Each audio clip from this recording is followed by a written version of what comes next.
যখন আমরা আল্লাহকে পাবো, আল্লাহ পাকের ইবাদতের মধ্য দিয়ে, রাসূলের সুন্নতের মধ্য দিয়ে অল্পে তুষ্ট থাকতে পারবো, যা আছে এতে শুকরিয়া আদায় করবো, আপনার চেয়ে সুখী মানুষ দুনিয়া থেকে কেউ নাই দুনিয়াতে।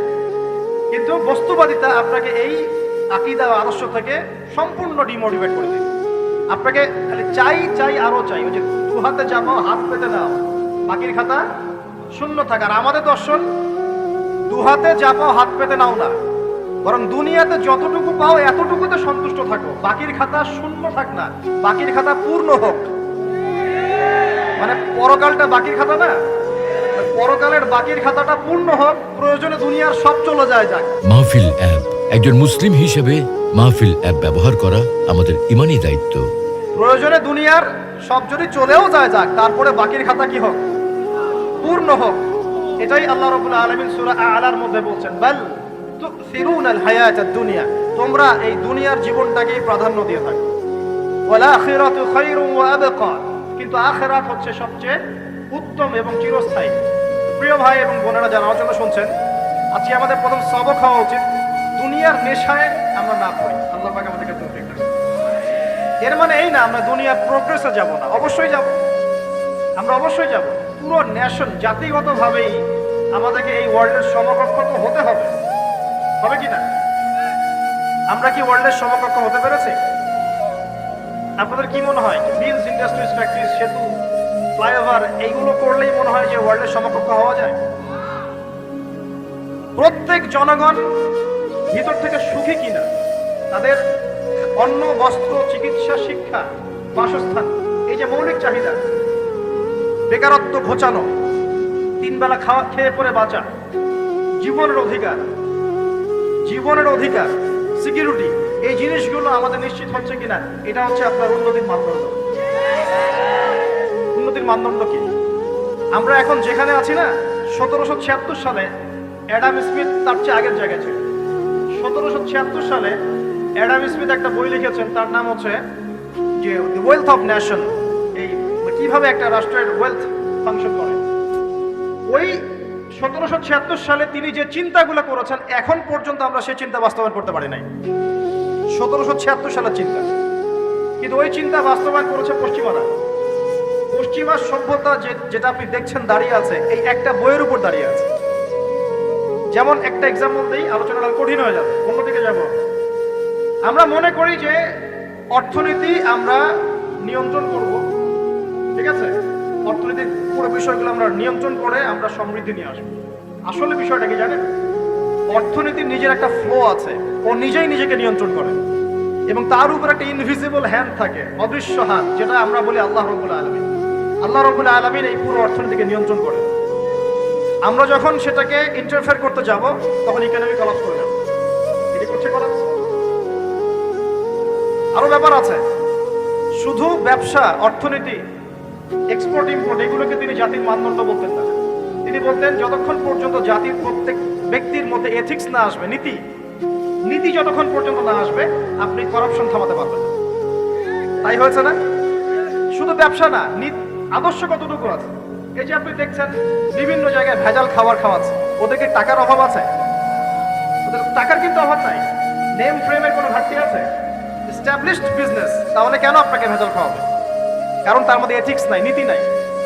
এই জন্য জাতির প্রত্যেক সদস্যকে, মানে প্রত্যেক জনগণের প্রত্যেককেই আগে নীতিগত শিক্ষা দেওয়া উচিত। আর এই কাজটাই করে ইসলাম, বলে সুবহানাল্লাহ।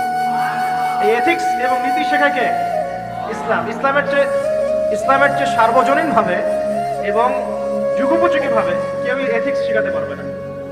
কাগজে কলমে অনেকে অনেক কথা বলতে পারে, প্র্যাকটিক্যালি শেখাবে কে? ইসলাম।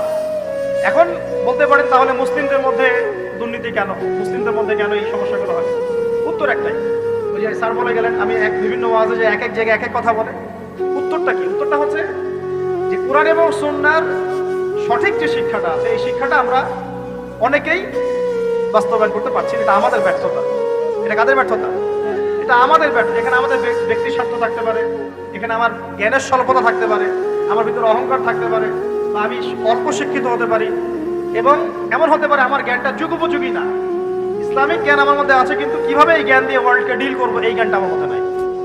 এই কারণে আমরা হয়তোবা ইসলাম, কোরআন সুন্নাহ হাতে থাকার পরেও এই সমস্যাগুলো ফেস করছে। প্রথম সমস্যা হচ্ছে বস্তুবাদিতা। আল্লাহর আখিরাতে কতটুকু দাম আছে দুনিয়ার? আল্লাহ পাক বলছেন একটা মাছির পাখার সমানও না। একটা মাছির পাখার কি দাম আছে আপনার কাছে? আল্লাহ পাক বলছেন পুরো দুনিয়ার দাম আমার কাছে যদি একটা মাছির পাখার সমান হতো, তাহলে এই দুনিয়াতে কোনো কাফের মুশরিক পানি পান করতে পারতো না। তার মানে এই দুনিয়াতে যা করো করো, আমার তো কোনো দামই নাই দুনিয়া। কালকেই তো আমি দুনিয়া ধ্বংস করব। আর ওই যে দুই জাতির কথা বললাম, জিন এবং মানব জাতি, আপনারা সূরা আর রহমান পড়বেন। রহমান নামটা অনেক ব্যাপক দয়াময়ের নাম, তার মানে আল্লাহ পাক মার্সিফুল, মোস্ট মার্সিফুল। কিন্তু এই সূরা আর রহমানেই একটা ভয়ঙ্কর আয়াত আছে, কি সানাফরুগু লাকুম আইয়ুহাস সাকালান। হে মানুষ এবং জিন, হে মানুষ এবং জিন, শীঘ্রই আমি তোমাদের দুইটা জাতিকে ডিল করার জন্য ফারেক হচ্ছি, অপেক্ষা করতে পারি। মানে আল্লাহ পাক কুল্লু ইয়াউমিন হুয়া ফি শাআন, মানে আল্লাহ পাক কি করেন, সব সময় তার কাজে ব্যস্ত আছেন। মহাবিশ্বের তো গ্রহ নক্ষত্র গ্যালাক্সির অভাব নাই, মাখলুকের কোনো অভাব নাই। আল্লাহ পাক প্রত্যেকটা মুহূর্তেই তার কাজে ব্যস্ত আছেন, তার কাজে শানে ব্যস্ত আছেন। কিন্তু এই ব্যস্ততা থেকে ফারেক হবেন কাদের জন্য? মানুষ আর জিনের জন্য। সুবহানাল্লাহ, মানুষ আর জিনের জন্য। আল্লাহ পাক বলেন সানাফরুগু লাকুম আইয়ুহাস সাকালান। দাঁড়াও, দুনিয়ার মধ্যে এইসব করে বেড়াচ্ছ, তোমাদের দুই জাতির জন্য আমি অচিরে ফারেক হব ইনশাআল্লাহ। ওইটাই হলো কিয়ামতের দিন। যদি ওই দিনটা আমরা মাথায় রেখে চলি, ইনশাআল্লাহ আমরা কেউ বস্তুবাদী হব না ইনশাআল্লাহ। আল্লাহ পাক আমাদের সবাইকে দুনিয়া মুসাফিরের মতো থাকার তৌফিক দান করুন। আমরা উন্নতি করব, অবশ্যই অগ্রগতি করব, আমরা সবকিছুই করব, কিন্তু দুনিয়ার পূজায় ডুবে যাব না। এটা একটা বড় চ্যালেঞ্জ। মানে মধ্যমপন্থী থাকতে হবে, না একদম গোলালু মার্কা আর না চরমপন্থী, মাঝামাঝি থাকার চেষ্টা করতে হবে। আল্লাহ তৌফিক দান করুন। ঢাকাবাসীর জন্য এর চেয়ে বড় কোনো নসিহত হতে পারে না। ঢাকার মতো যত মানে সিটিজ, মেগা সিটিজ আছে সারা ওয়ার্ল্ডে, তাদের জন্য এটাই প্রথম নসিহত, বস্তুবাদিতা ত্যাগ করতে হবে। বস্তুবাদিতা। আল্লাহ পাক আমাদের সবাইকে বাকির খাতা পূর্ণ করার তৌফিক দান করুন। এখন একটা লক্ষ্য পেলাম, কি জন্য দুনিয়া এসেছি? আপনার ইবাদত করার জন্য। এখন অনেকে ভুল বুঝে প্রশ্ন করতে পারে, তাদের জ্ঞানের স্বল্পতা। আমি ওদেরকে দোষারোপ করবো না, কারণ আমাদের শিক্ষার সমস্যা আছে। আমরা তো সবার মাঝে ইসলামিক সার্বজনীন শিক্ষা দিতে পারছি না। এই কারণে অনেকে প্রশ্ন করতে পারে, তাহলে কি সারা জীবন আল্লাহ বিল্লাহি করতে হবে? আমি কি সারা জীবন তাসবিহ তাহলিল জিকির আজকার নামাজি পড়ে বেড়াবো? তাহলে এটা হলো তার ভুল বুঝ। এই আয়াত সম্পর্কে ভুল ব্যাখ্যা। সঠিক ব্যাখ্যাটা কি? সঠিক ব্যাখ্যা হচ্ছে সূরা হাশরের 7 নম্বর আয়াত। কত নম্বর? সূরা হাশর 7 নম্বর আয়াত। আল্লাহ পাক বলেন, ওয়া মা আতাকুমুর রাসূলু ফাখুযুহু। রাসূলুল্লাহ সাল্লাল্লাহু আলাইহি ওয়াসাল্লাম তোমাদেরকে যা যা দিয়েছেন সব নিয়ে নাও। ওয়া মা নাহাকুম আনহু ফান্তাহু। রাসূল যা থেকে বিরত থাকতে বলেছেন সমস্ত বিষয় থেকে দূরে থাকো। এখন এই আয়াতটাকে সামনে রেখে কোরআন সুন্নাহকে যদি আমরা ঘাঁটি, আমরা দেখব রাসূলুল্লাহ সাল্লাল্লাহু আলাইহি ওয়াসাল্লাম পেশাব পায়খানা ইস্তেনজা করা থেকে শুরু করে রাষ্ট্র চালানো পর্যন্ত প্রতিটা কাজের হেদায়েত দিয়ে গেছেন। আলহামদুলিল্লাহ, এটা কেউ মানি বা না মানি দিয়ে গেছেন, এটা বিশ্বাস করতে হবে। আমল করতে পারি বা না পারি, নবী দিয়ে গেছেন, বিশ্বাস করতে হবে। দলিল চাচ্ছেন, আপনি সহিহ বুখারী খোলেন, মুসলিম খোলেন, তিরমিজি, নাসাই, আবু দাউদ এগুলো খোলেন, দেখবেন আপনি ইস্তেনজা করবেন কিভাবে, বসবেন কিভাবে, ঢোকার সময় কোন পা দিয়ে ঢুকবেন, বের হওয়ার সময় কোন পা দিয়ে বের হবেন, ইস্তেনজা করার সময় কথা বলতে পারবেন কিনা, কতটুকু বলতে পারবেন, গোসল কেমন করে করবেন, ওযু কিভাবে করবেন, আপনি আগে কি পা থেকে শুরু করবেন নাকি হাত থেকে শুরু করবেন, কিভাবে নামাজ পড়বেন, আগে গিয়ে কি সিজদা করবেন নাকি ইকামত হবে, আযান হবে, আল্লাহু আকবার তাকবীর দিবেন, কিভাবে নামাজ শেষে বের হয়ে আপনি ব্যবসায় চলে যাবেন, কিভাবে আপনি ব্যবসা করবেন, কিভাবে চাকরি বাকরি করবেন, সমাজের মানুষের সাথে মেলামেশা করবেন, মানুষকে দ্বীনের দাওয়াত দিবেন, ইভেন কিভাবে আপনাকে যদি আল্লাহ ক্ষমতা দেন আপনি কিভাবে সোসাইটি মেনটেন করবেন, সমাজ এবং রাষ্ট্র মেনটেন করবেন, প্রতিটা হেদায়েত খুঁটিনাটি কোরআন এবং সুন্নাহ দিয়েছে আমাদেরকে। এই বিশ্বাস আগে রাখতে হবে। এই বিশ্বাস না রাখলে কেউ মুসলিম হতে পারবে না। I am very sorry to say, এই বিশ্বাস না করলে কেউ মুসলিম হতে পারবে না। আগে বিশ্বাস, তারপরে কাজ করতে পারেন কিনা সেটা পরের ইস্যু। এবং আমি বলে দিচ্ছি, এই যুগে আপনি 100% পারবেন না। সিম্পল, এই যুগে আপনি 100% পারবেন না, এটা স্বাভাবিক। কারণ এই পুরো বিশ্বটা তো ইসলামাইজ না। পুরো বিশ্ব কি ইসলামাইজ? বরং পুরো বিশ্বটা কুফরের উপর আছে। কিসের উপর আছে? পুরো ওয়ার্ল্ডটাই কুফরের উপর আছে, পুরো ওয়ার্ল্ডটাই। একটা এক্সাম্পল আমি প্রমাণ করতে পারি, একটা এক্সাম্পল খালি। আল্লাহ পাক বলছে সূরা মুলক রাতের বেলা পড়তে হয় না সূরা মুলক? রাতের বেলা সূরা মুলক পড়তে হয়, যে পড়বে তার কবরের আযাব হবে না ইনশাআল্লাহ। কবরের আযাব থেকে আল্লাহ পাক তাকে বাঁচাবেন ইনশাআল্লাহ। সূরা মুলক তেলাওয়াত করতে হবে রাতের বেলা। এই সূরার প্রথম আয়াতে আল্লাহ বলেছেন তাবারাকাল্লাযী, বরকতময় সেই আল্লাহ, বিয়াদিহিল মুলক, যার হাতে পুরো মহাবিশ্বের ক্ষমতা। কার ক্ষমতা? তাবারাকাল্লাযী বিয়াদিহিল মুলক, বরকতময় সেই আল্লাহ যার হাতে পুরো মহাবিশ্বের ক্ষমতা, সার্বভৌমত্ব। ক্ষমতার বাংলা কি বলতে পারি আমরা? এটাকে ইংরেজিতে আপনারা কি বলেন? আপনারা বলেন সভারেন্টি। কি বলেন? সভারেন্টি বিলংস টু আল্লাহ। এখানে সভারেন্টি বিলংস টু কি? আল্লাহ। কিন্তু এই পুরো বিশ্বের সার্বভৌমত্বের মালিক কি এখন আল্লাহর বাকি আছে? মানুষ নিজের হাতে নিয়ে নিয়েছে। কথা বুঝতে পারছেন? পুরো বিশ্বে আল্লাহর সার্বভৌমত্ব চলে এখন, মানুষের সার্বভৌমত্ব চলে এখন। পুরো ওয়ার্ল্ডটাই কুফরের উপর আছে না? বিশ্বটাই কুফরের। এখন বাদ দেন, এই ওয়ার্ল্ডে আপনি 100% ইসলাম ডিল করতে পারবেন না, সিম্পল। কিন্তু আগে বিশ্বাস করেন যে একদম টয়লেট থেকে শুরু করে আসমান পর্যন্ত সবকিছুই হেদায়েত কোথায় আছে, কোরআন শুনে আছে কি নাই? এখন মানতে পারি না, সেটা আলাদা ইস্যু। কেউ বিশ্বাস করেছে, মানতে পারে না, আল্লাহ তাকে মাফ করে দিবে ইনশাআল্লাহ। বিশ্বাস করেছি, মানতে পারিনি, আল্লাহ মানে বিশ্বাস করেছি, আমল করতে পারি না, এটা আমল করতে গিয়েছি, প্রতিবন্ধকতা পেয়েছি, সমাজ এমন ছিল না, বিশ্ব এমন ছিল না, আমি পারি নাই, আল্লাহ মাফ করে দাও ইনশাআল্লাহ। আল্লাহ মাফ করে দিবে ইনশাআল্লাহ। আল্লাহ পাক বলেছেন কারো আমল নামায় যদি শিরকের পাপ না থাকে, যে কোনো গুনাহ আল্লাহ যাকে ইচ্ছা মাফ করে দিবে। আমল নামায় খালি শিরকের পাপ রাখা যাবে না, যে কোনো গুনাহ আল্লাহ যাকে ইচ্ছা মাফ করতে পারে। বুঝাচ্ছি, মনে করেন একজন জেনা করেছেন, আল্লাহ মাফ করুন। ওই জেনাকার ব্যক্তি যদি বিনা তওবাতেও মারা যায়, তওবা করে নাই, বিনা তওবাতেও মারা যায়, কাল কিয়ামতের মাঠে আল্লাহ পাক তাকেও মাফ করতে পারেন। আল্লাহু আকবার। কিন্তু একজন ব্যক্তি শিরক করেছে, তওবা না করে মারা গেছে, আল্লাহ তাকে মাফ করবে। এখন শিরকের পাপ ছাড়া যে কোনো পাপ আল্লাহ মাফ করবেন ইনশাআল্লাহ। সো আগে আকীদা পোষণ করি যে হ্যাঁ, কোরআন সুন্নাহর সবকিছুর সমাধান আছে আল্লাহ। এখন আমি আমল করতে গিয়ে হয়তো পারছি না, এখন আমার বিশ্বাস চলমান বিশ্বের সাথে সাংঘর্ষিক হচ্ছে, এবং এই বিশ্বাসকে দমিয়ে দেওয়ার জন্য কি করা হচ্ছে? এই বস্তুবাদিতার মতো আদর্শগুলো আপনার সামনে তোলা হচ্ছে। এখানে উত্তরটা কি? এখানে উত্তরটা হচ্ছে, দেখুন, ইবাদত মানে শুধুমাত্র নামাজ, রোজা, হজ, যাকাত নয়। ইবাদত মানে শুধুমাত্র নামাজ, রোজা, হজ, যাকাত নয়, বরং আমার জীবনের প্রতিটা সেক্টরই ইবাদত বলে কাউন্ট হবে যদি আমি সেই কাজটাকে নবীর সুন্নাত অনুযায়ী করতে পারি। আমার কথা কি বুঝতে পারছেন? এই হলো ব্যাখ্যা, ওয়া খালাকতুল জিন্না ওয়াল ইনসা ইল্লা লিয়াবুদুন। আমি জিন আর মানুষকে শুধু আমার ইবাদত করার জন্যই সৃষ্টি করেছি। আপনার ইস্তেনজা করাটা ইবাদত। সুবহানাল্লাহ। আমার ইস্তেনজা করা কার প্রয়োজন? আমার না ইসলামের, না আল্লাহ পাকের? ইস্তেনজা কার জন্য করি?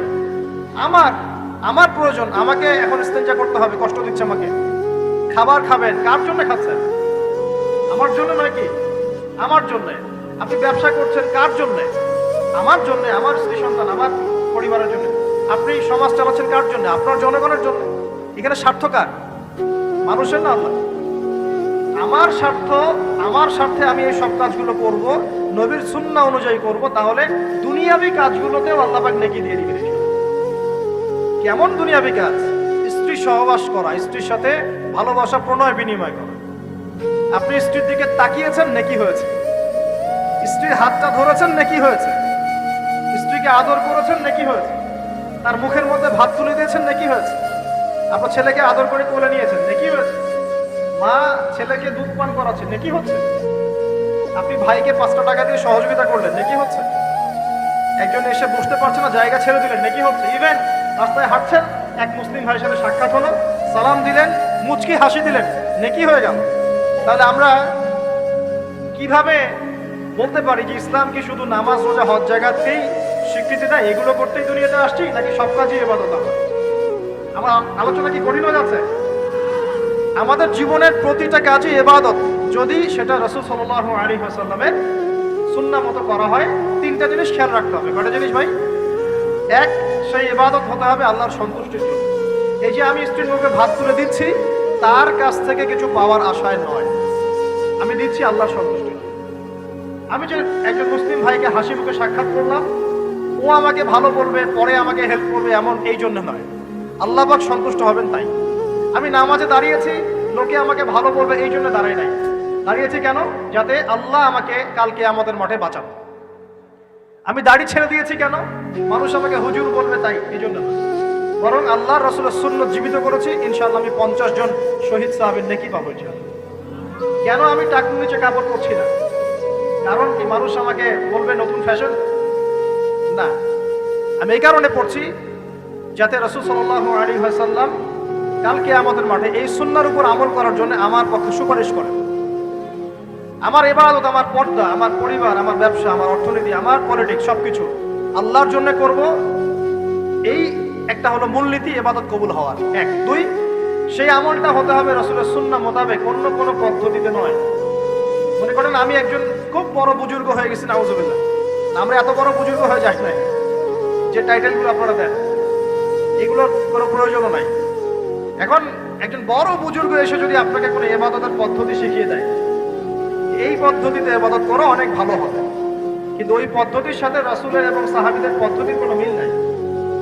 মুখরোচক মনে হলেও, দেখতে সুন্দর মনে হলেও, এবং অনেক মানুষ তা করছে এরকম দলিল থাকলেও সেই কাজটা করা যাবে না।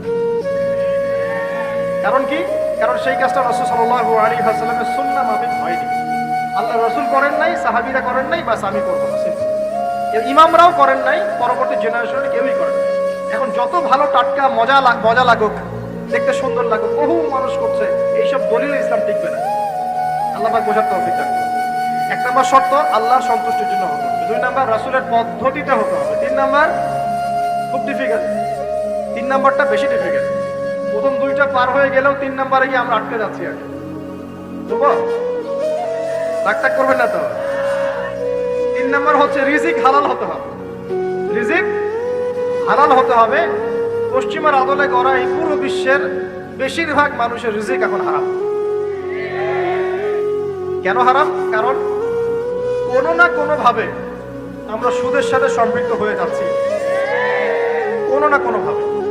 আর নবীজি অনেক আগেই বলেছিলেন, 1400 বছর আগে, যে একটা জামানা তোমাদের সামনে আসবে, যে মানুষ সুদ খেতে চাইবে না তার গায়েও সুদের ছিটাফোঁটা গিয়ে লাগবে। লাগছে কি না? এখন আপনি খেতে চাইবেন না, আপনাকে মেসেজ পাঠিয়ে দেওয়া হবে আপনার অ্যাকাউন্টে এত টাকায় যোগ হয়েছে। কি করবেন এখন? টাকাটা আপনি সুদের টাকা। সুদের টাকা মানে কি? এক দিরহাম যে ব্যক্তি সুদ খেয়েছে সে যেন 36টা মেয়ের সাথে জেনার পাপ করেছে। সহিহ বুখারী হাদিস, একদম অকাট্য, সহিহ, সনদ সহিহ, এমন না সহিহ জাল, এমন নয়। এক দিরহাম যে ব্যক্তি সুদ খেয়েছে সে যেন 36 বার জেনা করলো, নবী সাল্লাল্লাহু আলাইহি ওয়াসাল্লাম। আর এই হাদিস তো আপনারা জানেন যে সুদের পাপের 73টা শাখা আছে। নিচের শাখা হচ্ছে মায়ের সাথে জেনা করা, মাকে বিয়ে করা, আর উপরের শাখা হচ্ছে আল্লাহ এবং তার রাসূলের সাথে যুদ্ধ করা। এগুলো অবলীলায় করছি আমরা। আর নবীজি বলছেন 4 শ্রেণীকে আমি অভিশাপ দিয়ে গেলাম। আল্লাহর নবী অভিশাপ দিয়ে গেলেন মানে সে জাহান্নামে যাবে, কোনো অবস্থাতেই জান্নাতে যাবে না। ইল্লা মাশাআল্লাহ। 1, যে সুদ খায়। 2, যে সুদ দেয়। 3, সাক্ষী থাকে। 4, লিখে রাখে। এখন বলেন এই সিস্টেমের বাইরে কতজন মানুষ আছে? এর বাইরে আবার আছে যাকাত না দেয়া, সম্পদ হারাম হয়ে যাচ্ছে। এর উপর আবার আছে ঘুষ, জানাদির অনেক সময় চাকরি বাকরি হয় না। আস্তে আস্তে এগুলো আমরা ট্রেডিশন বানিয়ে নিয়েছি। এক সময় আমরা, শোনেন, এটাকে বলা হয় নিউট্রালাইজেশন, মানে স্বাভাবিকীকরণ। তো কঠিন টার্ম বলে ফেলছি মনে কিছু কিছু।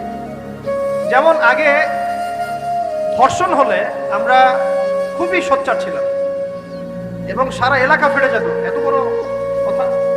কেউ মাপে কম দিলে, ধরা পড়লে চক্ষু লজ্জায় সে সমাজে চলতে পারত না। কেউ চুরি করলে চক্ষু লজ্জায় বের হতে পারত না। আস্তে আস্তে আস্তে আস্তে আস্তে আস্তে এই মাপে কম দেয়া বলেন, সুদ বলেন, জেনা বলেন, আস্তে আস্তে পাপগুলোকে আমরা নিউট্রালাইজেশন করেছি, নিউট্রালাইজ হয়ে গেছে। হ্যাঁ, ধর্ষণ ডেইলি 4-5টা হয়, সুদ সবাই খায়, আমিও খাই, জেনা তো সবাই করে, বয়ফ্রেন্ড গার্লফ্রেন্ড ফ্রি মিক্সিং আছে, আমি করলে সমস্যা কি? ওর তো 4টা, আমার তো মাত্র 1টা, করছি আমি ভালো। ওর 5টা বয়ফ্রেন্ড, আমার তো 1টা। ওর 4টা গার্লফ্রেন্ড, আমার তো 1টা, আমি তো ভালো। আমার ছেলে খুব ভালো, শুধু মাঝে মাঝে একটু ড্রিঙ্কস করে, ব্যাপারটা এরকম আর। তো এই যে পাপকে নিউট্রালাইজেশন করা হচ্ছে আস্তে আস্তে, স্বাভাবিকীকরণ। এই ফ্লোতে আমরা মোটামুটি সবাই পড়ে গিয়ে এখন রিজিক হারাম হয়ে যাচ্ছে। ঘুষ দিতে হয়, চাকরি হবে না। আবার দেখেন জাকাত না দেওয়ার মধ্য দিয়ে রিজিক হারাম করে ফেলছি, সুদ খাওয়ার মধ্য দিয়ে করছি, ঘুষ নেওয়ার মধ্য দিয়ে করছি, কোনো কোনো ক্ষেত্রে করাপশন, অন্যের সম্পদ আত্মসাতের মধ্য দিয়ে করছি। এর বাইরে যারা ব্যবসা করছি, আমরা যে দুধে দেওয়া তুলসী পাতা এমনও নয়, কোনো কোনো সময় মাপে কম দিচ্ছি, এই যে টাটকা জিনিস বলে ভেজাল খাওয়াচ্ছি, 3 দিনের বাসি তেল দিয়ে ইফতার রান্না করে খাওয়াই দিবে, বলবে একদম টাটকা জিনিস। রমজান মাস আসছে সামনে না, কত যে মানুষ বের হবে যারা তারাবির নামাজ পড়বে একদম 20 রাকাত, ওখানে রাকাত নিয়ে ঝগড়া হবে। ঠিক ওরাই যখন দেখবেন বিকালে দুপুরে ইফতার বিক্রি করবে, বিভিন্ন পণ্য বিক্রি করবে, দেখবেন যে দুনিয়ার বাসি পচা আপনাকে খাওয়াই দিবে। এই শ্রেণীর মানুষের ধারণা যে লা ইলাহা ইল্লাল্লাহ শুধু মসজিদে আছে, বাজারে নাই। এটা ধারণা লা ইলাহা ইল্লাল্লাহ মুহাম্মাদুর রাসূলুল্লাহ এটা মসজিদে আছে, বাজারে, সমাজে, অন্য জায়গায় নাই। এটা তাদের ধারণা। তাদের এই ধারণা অচিরেই ভাঙবে যখন মৃত্যুর দূত চলে আসবে, তখন বুঝবে লা ইলাহা ইল্লাল্লাহ একটা সার্বজনীন কালিমা, যেটা জীবনের সব ক্ষেত্রেই চলতে হবে। আল্লাহ পাক আমাদেরকে বোঝার তৌফিক দান। নবীজি বলছেন দুনিয়া সিজনুল লিল মুমিন, দুনিয়া মুমিনদের জন্য কারাগার। কারাগার মানে যেখানে আমি স্বতন্ত্র স্বাধীন নই। এখানে প্রশাসন অনেক ভাই বোন আছে, তারা জানেন কারাগার কি জিনিস। যারা 2 একবার যাওয়া আসা করেছে ওরা জানে কি জিনিস। এখানে আপনার কোনো ব্যক্তি স্বাধীনতা নাই। আপনি আপনার ইস্তেঞ্জা করবেন, শিশি যেতে পারবেন না, আপনি পারমিশন নিতে হবে, তারা নিয়ে যাবে, তারপরে যেতে পারবেন, হ্যান্ডকাপ পরিয়ে। দুনিয়া সিজনুল লিল মুমিন, দুনিয়া মুমিনদের কারাগার। এখানে আপনি খেতে পারবেন না, খাবার আসবে তারপর খাবেন। ঘুমাতে পারবেন না, যখন ঘুমানোর আদেশ দিবে তখন ঘুমাতে পারবেন। কতক্ষণ ঘুমাবেন তাও ফিক্স করা। মানে কারাগার মানে কি? যেখানে আপনার ব্যক্তির স্বাধীনতা চলে না, যেখানে আমি চলবো একটা সিস্টেমের আওতায়। এখন নবীজি বলছেন দুনিয়াটাই হচ্ছে কারাগার। তাহলে এই দুনিয়ায় কেমন করে আমি প্রবৃত্তির দাসত্ব করতে পারি, কেমন করে আমি আল্লাহকে ভুলে নামাজ বাদ দিতে পারি, কেমন করে যাকাত সেই কবে ফরজ হয়েছে, মিল ইন্ডাস্ট্রিজ প্র্যাকটিস করেছি, যাকাত দেই না। রমজান মাস যায় আসে, রোজাও রাখি না, তারাবি পড়তে পারি না। কোরআন আমার সামনে মানুষ তেলাওয়াত করে, কোরআন আমার ঘরে পড়ে আছে, শেলফের উপরে ধুলাও আছে, শেলফের উপরে কোরআন ধুলাওয়ালা, ধুলো মাখা। কোরআন পড়ার তৌফিক হয় না, নবীর হাদিসগুলো চর্চা করার তৌফিক হচ্ছে না, ইসলামিক বইপত্র পড়তে পারি না।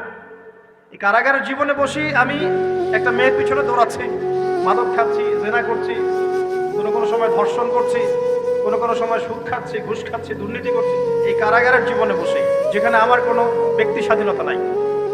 তাহলে কারাগারের জীবনের মেয়াদ যখন শেষ হবে, যখন তাকে এখান থেকে বের করে নিয়ে আসা হবে, অর্থাৎ মৃত্যু, তখন তার সাথে কিরকম রিমান্ডে আচরণ করা হবে এটা ভালো করে বুঝে নেন। এখন নবীজি বলছেন দুনিয়া সিজনুল লিল মুমিন ওয়াল জান্নাতু লিল কাফির। কাফেরদের জন্য, মুশরিকদের জন্য এই দুনিয়াটা হচ্ছে জান্নাত। জান্নাত মানে কি? যা ইচ্ছা তাই করতে পারবেন। জান্নাত মানে কি? আপনি চাচ্ছেন আল্লাহ আমি এখন একটা খামর চাই, শরাব আপনার সামনে হাজির, চিন্তা করার সাথে সাথে।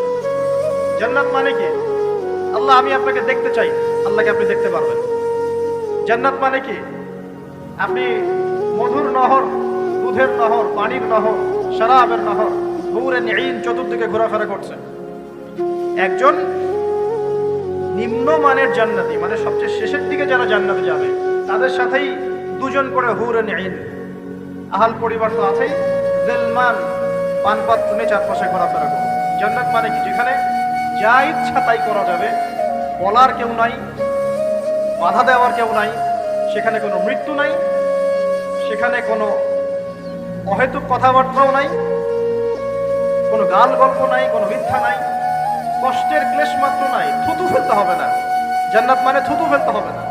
জান্নাত মানে হাঁচি হবে না, নাক ঘাটতে হবে না। জান্নাত মানে ইস্তেঞ্জা, পেশাব পায়খানা করার টেনশন নাই। মানুষ খাবার খাবে, একটা ঢেকুর তুলবে, ব্যাস খাবার হজম। আর জান্নাতের সবচেয়ে বড় বিষয়টা কি? আল্লাহ পাককে আমরা এই চোখ দিয়ে দেখতে পারবো। আর তার সমকক্ষ একটা বিষয় হচ্ছে আল্লাহ পাক বলে দিবেন যে আমি তোমাদের সবার উপর সন্তুষ্ট হয়ে গেলাম, যাও কোনোদিন অসন্তুষ্ট হবে। এখন আপনি যত কিছুই করেন এই বস্তুবাদী জীবনে, মনে একটা ভয় থেকে যাবে। আপনি বিশ্ব নেতা হয়েছেন, বড় শিল্পপতি হয়েছেন, পলিটিশিয়ান হয়েছেন, ইকোনমিস্ট হয়েছেন, মনে একটা ভয় থেকে যাবে যে মরতে আমাকে হবে, আল্লাহ আমাকে ধরবেই, হিসেব আমাকে দেওয়া লাগবেই, কবরে আমাকে একাই যাওয়া লাগবে, আমাকে কিয়ামতের মাঠে দাঁড়াতে হবে আল্লাহর সামনে। মনে একটা ভয় কাজ করে, যদিও বাইরে মানুষ দেখায় যে কোনো ভয় নাই। মানুষ বাইরে অভিনয় করে, মানুষ সমাজের মানুষের সাথে বাইরে একটা অভিনয় করে। কোনো কোনো ক্ষেত্রে আমরা নিজেরাই নিজেদের সাথে অভিনয় করি। কথা সাহিত্যিক হুমায়ুন আহমেদের নাম শুনেছিলেন? শুনেছেন? ইন্তেকাল করেছেন। একটা সময় ছিল আমরা স্কুলে পড়তাম, কলেজে পড়তাম, মাঝে মাঝে টুকটাক এ ধরনের বইপত্র পড়া হয়েছে। হিমু, মিসির আলী এইসব পড়া হয়েছে। শরৎচন্দ্র, বঙ্কিমচন্দ্র, রবীন্দ্রনাথ, নজরুলের কবিতাগুলো, ইভেন শেক্সপিয়ার, অ্যাডাম স্মিথ সহ, যিনি অর্থনীতির জনক। যাই হোক, তিনি তার বইয়ের মধ্যে লিখেছিলেন যে এই পুরো দুনিয়াটা হচ্ছে অভিনয়ের মঞ্চ। কথা সাহিত্যিক তিনি বলছেন তার মতো করে এই পুরো দুনিয়াটাই অভিনয়ের মঞ্চ, আর আমরা সবাই নিজ নিজ জায়গায় অন্যের সাথে অভিনয় করছি। কোনো কোনো ক্ষেত্রে আমরা নিজেরা নিজেদের সাথে অভিনয় করছি। তিনি বলছিলেন আমরা সবাই অভিনেতা, আর সবচেয়ে বড় অভিনেতা হচ্ছে পলিটিশিয়ানরা, কারণ তাদেরকে অনেক বড় মঞ্চ অভিনয় করতে হয়। এটা আমার কথা না, হুমায়ুন আহমেদের কথা, পড়ে দেখেন তো। আল্লাহ পাক পাঠিয়েছেন তার ইবাদত করতে, আর এই বস্তুবাদী জগৎ আমাদেরকে ভুলিয়ে দিল কিভাবে? কয়েকটা প্রলোভন দিল। প্রথম প্রলোভন হচ্ছে টাকা, তারপরে জীবনে কি করব প্রতিষ্ঠিত হওয়ার চিন্তা, তারপরে চাই চাই আরো চাই এই একটা আকীদা দর্শন, তারপরে আমার স্ত্রী সন্তান আহার পরিবারে কি হবে, আর আরেকটা দর্শন আছে, এটাকে বলে চারবাক দর্শন। এবং দুঃখের সাথে বলতে হয় আমাদের রবীন্দ্রনাথ ঠাকুর কিন্তু এই দর্শনের মানুষ ছিলেন। চারবাক কিরকম? তার কবিতা পড়লে দেখবেন লিখে আছে, দু হাতে যা পাও হাত পেতে নাও, দু হাতে যা পাও হাত পেতে নাও, বাকির খাতা শূন্য থাক, বাকির খাতা শূন্য থাক। ঠিক চারবাক দর্শন, এটা ফিলোসফি পড়েছেন, এখানে অনেক টিচারও আছেন আমি জানি, তারা এই কথাগুলো বুঝবেন। চারবাক দর্শন কেমন? ঋণ করে ঘি খাও, ঋণ করে ঘি খাও, যতদিন বাঁচবে সুখে বাঁচবে, এটা হলো চারবাক দর্শন। তো দু হাতে যা পাও হাত পেতে নাও, বাকির খাতা শূন্য থাক, মিল আছে না? ঋণ করে হলেও ঘি খান, যেভাবে হোক ঘি খান আপনি, মানে ঋণ করে হলেও ঘি খান, যতদিন বাঁচবেন সুখে বাঁচবেন। তাহলে এই দর্শনগুলো বস্তুবাদী না? বুঝতে পারছেন কিনা? ম্যাটেরিয়ালিজম, বস্তুবাদিতা, মানে আপনি চোখের সামনে যা দেখছেন এই দুনিয়া, যেভাবে হোক অর্জন করে নেন, বাকির খাতা শূন্য থাক। ইসলামিক কনসেপ্ট এর টোটাল ডিফারেন্ট কনসেপ্ট। ইসলামের ঈমান, আকীদা, ইসলাম, পরকাল, মুহাম্মদ সাল্লাল্লাহু আলাইহি ওয়াসাল্লামের আদর্শ সম্পূর্ণ ডিফারেন্ট। আমরা বলি কি এই দুনিয়াতে আমরা মুসাফির, দুনিয়াতে আমরা কি মুসাফির, কে কতদিন থাকবো কোনো ঠিক নাই। নবীজি বলেন, হে আব্দুল্লাহ বিন ওমর, তুমি দুনিয়াতে মুসাফিরের মতো থাকো, সকালবেলা উঠলে সন্ধ্যার অপেক্ষা করো না, সন্ধ্যাবেলা হলে সকালের অপেক্ষা করো। দর্শনের মধ্যে কত পার্থক্য না? আকাশ পাতাল পার্থক্য না? এখন যদি এই বস্তুবাদী দর্শন নিয়ে আপনি চলাফেরা করেন, তাহলে তো আপনার লাইফের অ্যাম্বিশন হবে একটা ফ্ল্যাট, আর ওটা এনি হাও আপনাকে অ্যাচিভ করতে হবে, legal way or illegal way, আপনাকে অ্যাচিভ করতেই হবে, অ্যাচিভ করতেই হবে, যেহেতু আপনার মোটিভটা হচ্ছে ম্যাটেরিয়ালিজম, বস্তুবাদিতা। আর নবী সাল্লাল্লাহু আলাইহি ওয়াসাল্লাম কি বলছেন? সকালে ঘুম থেকে উঠলে সন্ধ্যার অপেক্ষা করো না, সন্ধ্যাবেলায় থাকলে সকালের অপেক্ষা করো না।